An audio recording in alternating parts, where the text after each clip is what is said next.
Hey, what's up, guys? Got up here this morning around 8 o'clock. It's now about 12:30. Wasn't doing anything. Roads were clear.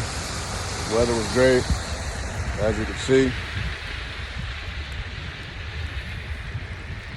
Changes up north, up here in Canton, for sure. Guess we got 2 to 4. Welcome to Ohio.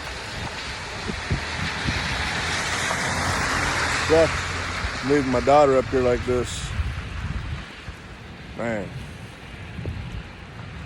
But I gotta get home safe and sound. Gotta work 4 to 12. Damn. As you can see, if I stand out here any longer, I'm gonna look like Frosty the Beard Man. So, alright, y'all. Peace. I'm out.